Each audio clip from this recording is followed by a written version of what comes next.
all, welcome to the Way Forward Talks with me, Amrita. The Way Forward is very happy to present this next speaker who is going to be with us today, and she's a role model for many out there, and she has many achievements in her forte, and she has been on the top 10 of prominent personalities of the year 2022 and great personalities to watch over in 2023 by Deccan Herald. And she's also a G20 speaker, and she was the speaker in International Women's Parliament Conclave in Delhi, which happened in Delhi on June 30th and 1st July 2023, and so many more. I can just keep going on with it, and it's really happy to have the educator, Miss. It's a real pleasure to have Mani Saxena with us. She's an educator, and it's really beautiful to have her. Welcome, ma'am, to the platform. Thank you so much, Amrita. It's a pleasure being with you. Very happy to have you. So we would like to know more about in your own words, what you are and what you would like to, tell about yourself.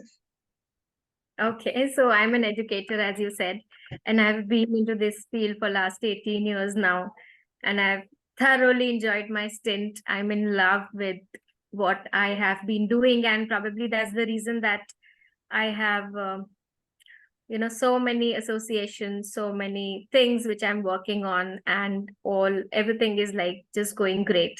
So it's just because of my love for the profession, my respect for the profession. Yes, I mean, the first thing which I would like to mention is that my mother was a teacher, and she is my first inspiration. From her, I saw that, children respect so much, on the road, if they are meeting her, they are touching her feet. And so that respect, that got imprinted on my mind, and I always wanted to become a teacher. But that time I did not know that a teacher can, soar to a certain height, which is possible, I think, in this AI era only. So many coaches, so many educators emerging. So yes, we are blessed, and that's what I am. I am an educator, and I teach children for public speaking, creative writing, phonetics, reading skills, and I'm teaching across the globe. Beautiful, beautiful, beautiful. So we're very happy to have a worldwide person with us. Thank you so much for taking time. So let's move on to the questions, learn a lot more from you. So you are working with children, and the formative years of any person's life is the most important thing. So what do you think is the biggest learning a child can have in these years? So formative years typically start from infancy to the tweens, the stage where the adolescents start. Correct. These years are the base, the foundation, the building block, just like when we say that proteins are building blocks in our body, these years are the building blocks of the entire life that the child is going to lead. True. So in this period, children are like sponges. We say that children are like sponges, are like clay, and you can mold them the way you want to, and it's actually true. So they absorb everything from people around them, from things around them, from their environment, from everybody's behavior, and all these things impact their career, their mental abilities, their physical abilities, their growth, their behavior, and their future. So these formative years are the base of life, and the base of, because if it is the base of one's life, it is the base of one's family. It is the base for the city, for the country, for the world. So that is what we need to understand, that these formative years, what are we feeding the child? So there are multiple things which develop during these years. One is the social emotional skill, wherein children are learning about empathy, they are learning about emotional intelligence, they are dealing with their own emotions. So teaching them social skills is fundamental. So when a child is a year, 2-year-old, he or she starts mingling with other children, starts sharing things, sharing toys. That is the first step of managing their emotions. Second is the communication. So it starts right after the birth, the way the parents start communicating, then in school, the way teachers are communicating, people around him communicating. So if you see that if a person comes from a family where everybody is talking softly and gently, the child will grow up to be like that. But if a person is coming from a family where everybody is shouting and screaming, the child will absorb everything as it is and grow up to have those habits lifelong. So that is why communication skills are learned through right from the day one, right from, in fact, I would say right from pregnancy, because it's mother's mood also affect. Then there are certain skills like critical thinking, problem solving skills, independence also comes in this period of formative years decides this. So through subjects like maths, like reasoning, aptitude, which they learn in school, they learn problem solving, critical thinking, along with whatever they face, the competition, the bullying in the school, the the little fights at home with the sibling. All these things, small things, teach small steps which takes them ahead in life. Independence is something which I want to focus on, because children, parents usually think, I've been dealing with parents for so many years now, Amrita. So parents, Yes. nowadays parents are slightly confused, what to do, what is to be done. 2 years now, let me put them to a play group, let the child go to school. It's not like that. There has to be clarity and understanding. So parents need to be oriented at first. How can we make the child independent, and what should happen for the next 1 year or 2 years, or in these formative years as parents, what role should we play? So here I have I have written my book on this only, Amrita, the Education Square, which talks about Beautiful. sanskars, values. Okay. Okay, and yeah, and I think that the government should involve in um, teaching parents about how to parent, because this actually happens in other countries, but it does Mhm. not happen in India. The way it should happen systematically, because we are building a generation, so Yes. it should happen systematically, wherein parents know, okay, and now I'm pregnant, how I have to carry myself after pregnancy, what is to be done to teach certain skills to my child, so that he becomes an independent person, a successful person, maybe a leader. Beautiful. So basic thing is missing somewhere from our system, wherein parents who are aware, they do it, who are not aware, they do not do it. So 100%. this, yes. So independence and responsibility comes like that when we present that ideal behavior in front of the children, the role model. And then Yes. we also need to teach them perseverance when there are problems, resilience, how to face, because these are all part of life, ups and downs. These Beautiful. steps are involved. Then teaching them kindness, empathy, how to treat the poor, how to treat the animals, and Yes. our whatever culture we follow in the family, in the country, and respecting others' culture as well. These are certain very important things which should be taught, along with the self-care, the environment, because everybody is now getting aware of the things which are taking a shape. NGOs are working, certain organizations are working for environmental awareness, for taking care of the animals and pets.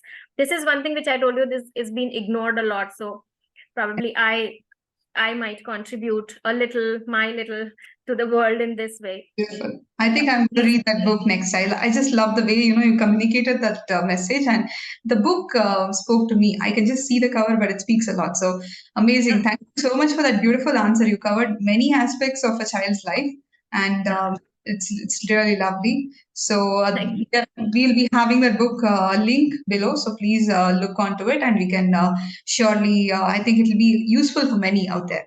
Lovely, ma'am. Most Thank you so much. definitely. Yes. Yeah, thank you, Amrita. Wonderful. So going on to the next thing, like we spoke about other children, now we are speaking about your childhood. In your childhood and throughout your, just in your graduation, post graduation, and all, you have had so many degrees, multi degree holder you are. So Yes. what were the learnings you had during those times, and how did that process go through with you? Definitely. So as I told you that my mother was a teacher and she was a very enterprising lady. She used to Mhm. explore a lot. So when I grew up a little, she had, so all other children in the colony, they used to play, and I used to play with them, but she used to send me to a painting class. She used to send me to a gymnastics. So when gymnastics was introduced in my city, she started sending me to gymnastics. Then Beautiful. I became a sports person.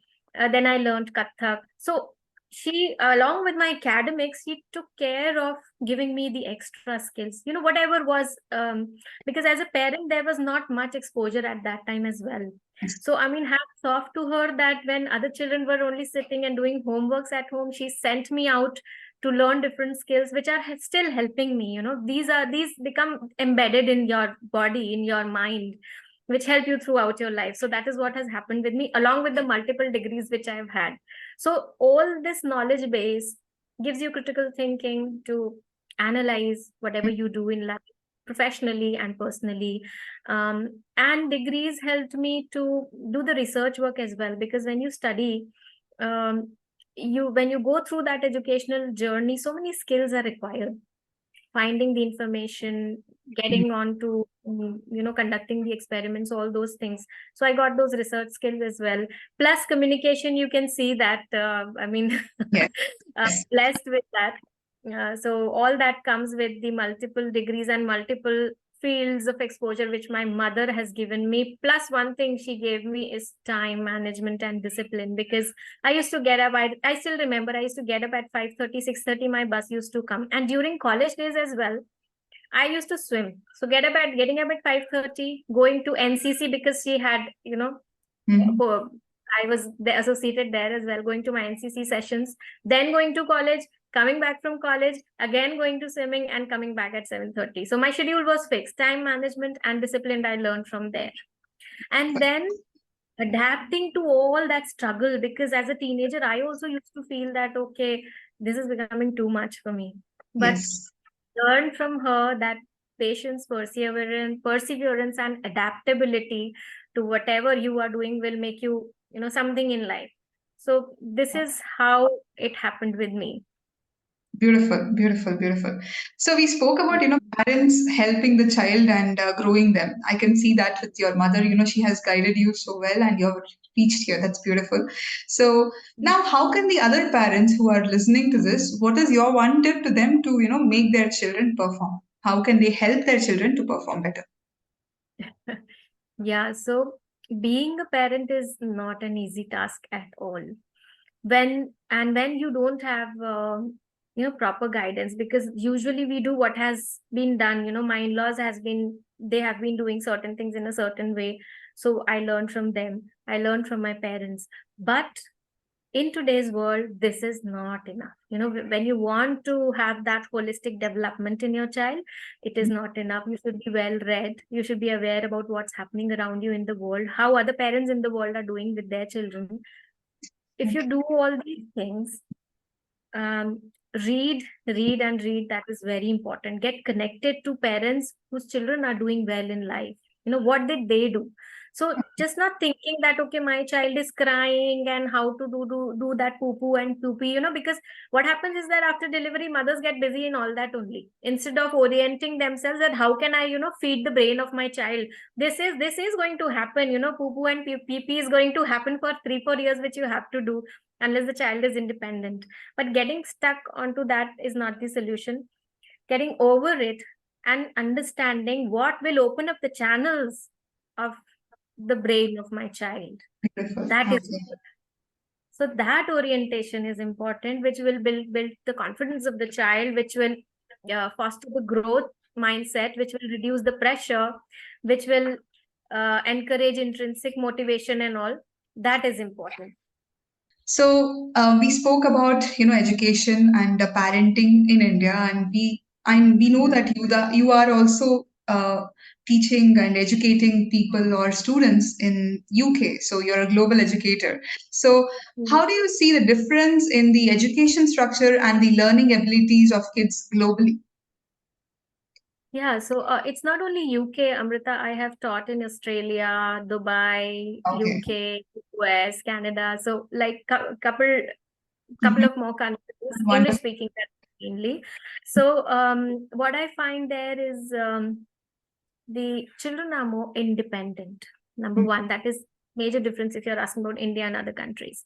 Why? Okay. Because their socioeconomic structure is completely different. Here we are, a close-knit family. Children are dependent till 18. The mother is serving food, taking dishes, everything is set, served on the plate. But here it's not like that. They start sleeping in a different room right from the second day of their birth. So they become, eventually they become more independent. The socioeconomic conditions, the cultural conditions, and the resources, which are definitely, better and more advanced in the developed countries. They are technologically rich countries. So children get a completely different kind of exposure. And the curriculum which is being taught is taught in practical terms. Here in India, we are teaching more of theoretical, but yes, Indian education system and Indians are respected for their knowledge and skill throughout the world. But there, the system is different. The curriculum is also taught in a different method altogether, the practical approach they use. So their learning abilities differ because of all these things. Okay. Because of the difference in communities and Methodologies. Okay. Yes, but yes, they are self-motivated and self-directed.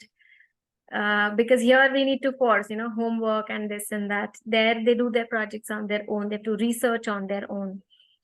Beautiful. All that's there. That's So global education is, yeah, I mean, not very far off, but yes, India is not very far behind. Of course, yes. And of course, like, there's difference, but everywhere it's, special to that country. They are unique to their own style, I think. Nice. Superb. So, moving on, as a director of Genius Kids, you're the director of Genius Kids. So, let us know the various programs you are offering, and share an experience or experiences of the kids who have, global education, I mean, the Genius Kids program. Yeah, sure. So Genius Kids is basically a platform to, as the name suggests, we want to build geniuses, give them that feed to the brain, which opens up the channel. So that is why there are multiple programs which we are offering. The first one out of which is the Olympiad. We conduct a mathematical Olympiad wherein we give them exposure to the maths, verbal, non-verbal, and all that. And we also do free sessions for that. It's not just that they come and appear for the exam. We train them first and then they appear for the exam. Beautiful. Apart from that, we also have another platform wherein they can practice their math skills. Nice. Okay. Yeah. Along with this, we have public speaking, creative writing, phonetics, reading skills. So all this, maths and English together, the two most important subjects of the world. 100%. Yes, it's a package. I think you're building a package and you're giving the students who are really, yes. Because I was working before this. And then when I realized, children loved me. I used to teach. So I thought that, I want to contribute in a different way. I want to teach, whatever I have learned, I have absorbed. I want to pass it on to children to build confident individuals. And so, that's how this whole idea, and I collaborated. We have one office in UK. Yeah. And my partner is in UK. So we are trying to build things together. Amazing. I think you have a very good vision and a very beautiful vision. And thanks to your experience, the confidence it has given you, you have blossomed into a great leader and a great inspirational person. So great on that aspect. Wonderful. So you're dealing with kids right from the age of 2 and above. So how do you see the current generation's abilities, and how can you program benefit to the kids? The current generation is super smart. They've seen mobile phones right from their birth, and they know how to swipe and where is YouTube icon. It's very it's amazing actually, because this shows the mental capacity of the children, because children cannot do this, you should not do this, you should not do that. We've always been saying, but it's not like that. If you leave the child and help the child explore, they learn on their own. So this generation exhibits a remarkable adaptation to the technology. So fluently they do it. I still cannot do it, but my elder daughter or my younger daughter can do it in a better way, because they that is, again, they see it from the start, and they are familiar, they learn. So they are digital natives actually, and we are millennials, 90s people. The technology came a little later. So all these things develop critical thinking again. It helps definitely. It helps develop creativity. It helps develop logical thinking, Mm. and all these things, if you structure them in a proper way, if you give proper feed to the brain, we develop a proper citizen.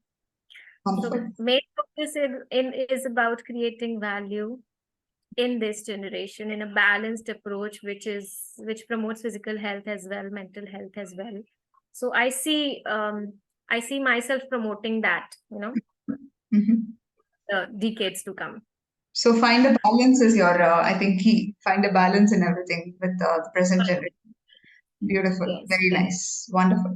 So, like we were speaking about technology and the technology kids, with the advent of AI, there's a lot of changes in this industries and everything all across. So, how do you see Yes. this for the education industry? How's the future for the education industry? Education industry. So it's I feel that it's promising. Hmm. And even I feel that even Google is also very promising, because these children do not need to use dictionaries. These children do not need to mug up a lot of things. Yes, There is information handy. You just type it and you get it. So the horizon is expanded. The correct. knowledge, because earlier we had only books, and the Hmm. more you used to get. Right now you want to find out about Aditya L1, you type and you have the entire information. You Correct. want to type about Chandrayaan, you have the entire information. So the horizon has expanded, and definitely AI is an addition to that horizon. It will even expand more, because there are certain concerns. Some children are not able to speak properly, write properly. They can write their speeches, they can write their scripts, they can write their drama. So it's endless. Hmm. And I think that this tool will definitely benefit Beautiful. the Okay, generation. Yes. superb. So the digital future of education is beautiful. You say that Of way. course, of course, of Wonderful, course. Yes. wonderful. So, public speaking is one of the things you teach, and what do you think is the need of public speaking? Why is public speaking needed? Of course, I know it's needed, but I would like to hear it from you. Why is it needed, and how do you think a person can improve the personality, public speaking, and improve their networking skills? I would call it altogether. Yes. So public speaking, it's not just about speaking in public or speaking in standing on a stage with a mic and speaking in front of an audience. It's not just about that. If my communication skill is good, then I will be able to present whatever I want to present in a better way. And if I'm able to communicate well, I can actually do anything, right? I can convince you for anything. I can talk about anything. I can present anything. So it's about that.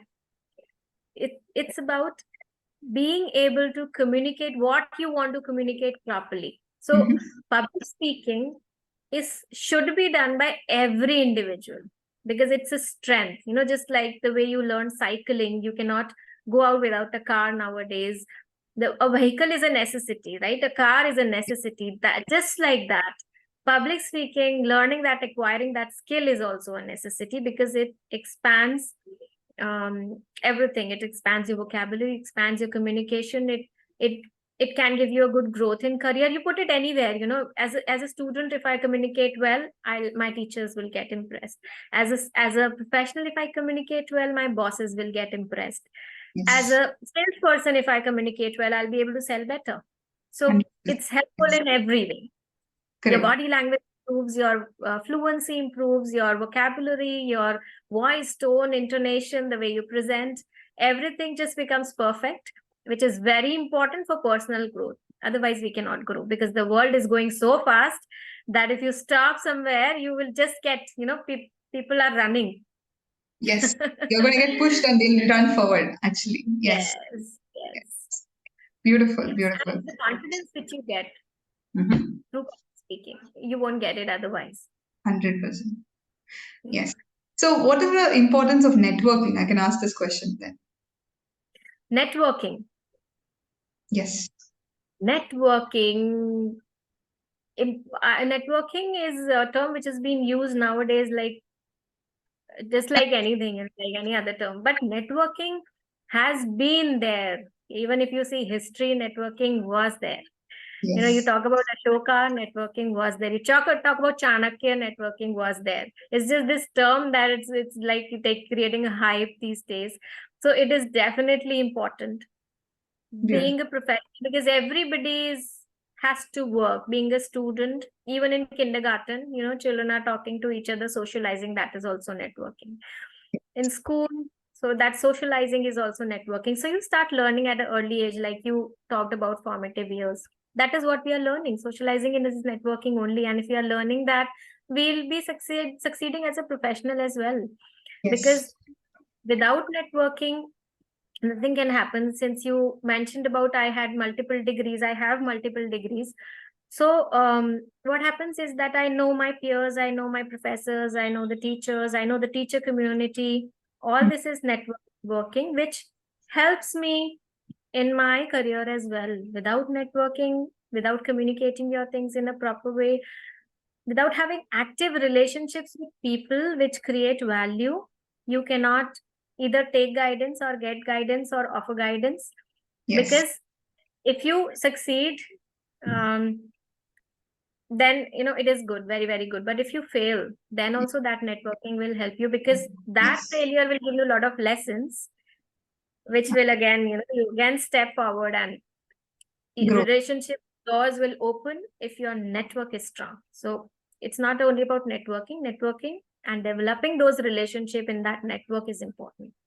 So growing good relationships with those people in your network guides you and helps you for the future. I think I can say that way as well from your answer. Beautiful, ma'am. Super. So we have come to a very beautiful close now. Let's have the last question, which is, what is your current suggestion or tips to the current generation, the kids, the students, and the parents who are listening to this? That I have written in my book. So there's a chapter in my book called Garden of Sanskaras. I talk a lot about values because I believe in creating value on everyday basis in whatever I do. So this chapter talks about, can I read a line? Sure. Do you water the plants in your garden? I'm sure everyone must have done that. What about watering our inner garden? The outer garden is our body, our actions, what we do to maintain our body, our relationships, and all the other things outside world, in the outside world. Don't you think that it's time we should start watering the inner garden as well, the garden of sanskaras? So I say that watering us from inside is very important, because everything is fine, Amrita. The AI, the technology, the public speaking, everything is just this is the outside world. But if I'm not strong for inside, if I don't have my cultural values in place, if I don't have my values in place, if I don't have, inside, if I don't have that understanding of who I am as a person, soul, then all this just becomes a rat race, nothing else. So gardening ourselves from inside, as a parent, as a student, as a child, what parents can do to their children is important for me. And that is one thing which I would definitely want to promote, so that we build strong foundations for our generations, this generation and generations to come. Wonderful, wonderful. So it's very important to water the inner self. So that's a very beautiful message and a very philosophical and very strong message. And really happy that you're leaving us with this. So we are going to think more about it and grow internally and as a person, network bigger and become much bigger. So looking forward to a beautiful and stronger generation from this talk. So thank you so much for your time, Mani ma'am. And it was really, a very motivational and inspirational discussing with you. Wishing you and your programs and all your community of success always, and thank you so much. Thank you so much, Amrita. It was pleasure talking to you. You're such a beautiful person, and I enjoyed the talk. I mean, you enjoyed, but I also enjoyed, the way you conducted everything and the way you took out the answers from me. So actually, credit goes to you. Thank you so much. Thank you for your time. Thank you. Yeah. Okay.